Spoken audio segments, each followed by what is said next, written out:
Magnus Carlsen va être totalement surpris par le premier coup de son adversaire durant cette partie. Il affronte Hikaru Nakamura, vous le connaissez peut-être pas, mais il est ni plus ni moins que top 3 mondial aux échecs. Mais avant que la partie débute, un mystérieux homme se tient debout près des deux joueurs. Sûrement un officiel important, il va jouer le premier coup. Il demande d'ailleurs à Nakamura quel est le premier coup qu'il souhaite jouer, et Nakamura qui lui répond « comme vous voulez j'ai l'impression ». L'homme décide alors de jouer pion en E4, puis s'en va.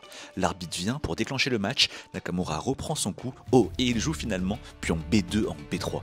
Oh, et regardez la réaction de Magnus, il hausse les sourcils, je ne sais pas, on dirait un mélange de surprise, de choc, de dégoût, c'est un peu étrange. Le Norvégien réfléchit et joue finalement E5, et après fou B2, KC6 et E3, Magnus joue G6, une première surprise. Il veut aussi placer son fou F8 sur la grande diagonale pour challenger le fou B2 de Nakamura. Mais Hikaru répond immédiatement D4, et après E prend D4, il joue cavalier F3. Incroyable, il ne récupère pas le pion en D4 parce qu'il sait que Magnus ne peut pas le bouger parce que sinon la tour H8 serait capturée par le fou B2. Le Magnus enchaîne avec fou en B4 échec. L'américain part avec cavalier BD2, mais le norvégien répond par cavalier F6 pour développer ses pièces. Mais après cavalier prend D4, il joue immédiatement cavalier E4 pour attaquer deux fois le cavalier D2, ça chauffe immédiatement. C'est pour cela que Hikaru recule son cavalier en F3 pour défendre l'autre cavalier en D2, et Magnus qui finit par jouer petit roc car sa tour H8 était attaquée par le fou B2.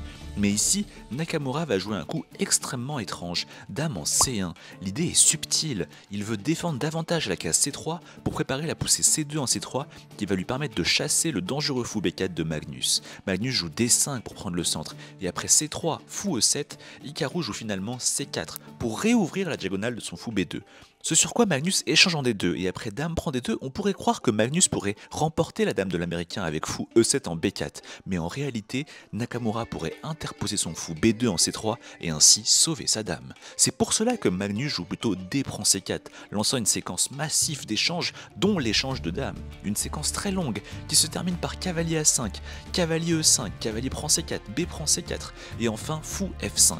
On obtient une position très intéressante, une finale où Nakamura a un cavalier, mais Magnus a un fou. Mais avec une position aussi ouverte, cela semble être à l'avantage du Norvégien, car le fou adore ce genre de position.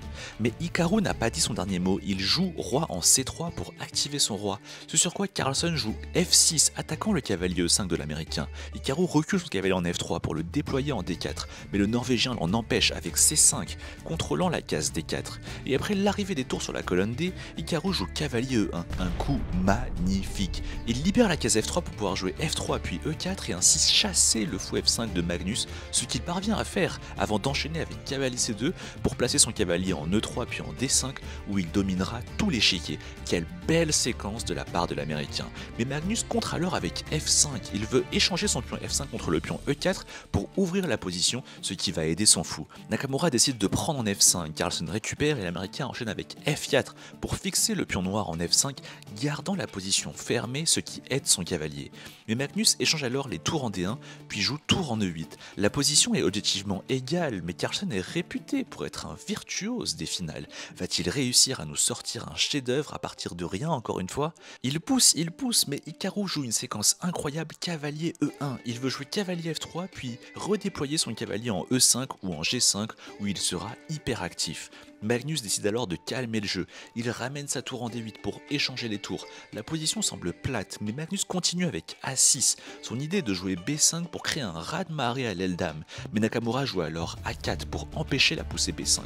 La position semble très bloquée, les deux joueurs débutent une longue série de manœuvres, et finalement les deux joueurs qui répètent la position avec roi B2, roi C6, roi C3, roi D6 et ainsi de suite. Ils se serrent la main, match nul. Voilà ce qu'il se passe quand les meilleurs joueurs du monde s'affrontent, un jeu parfait, peu d'erreurs et un match nul démontrant plus que jamais la perfection de leur jeu.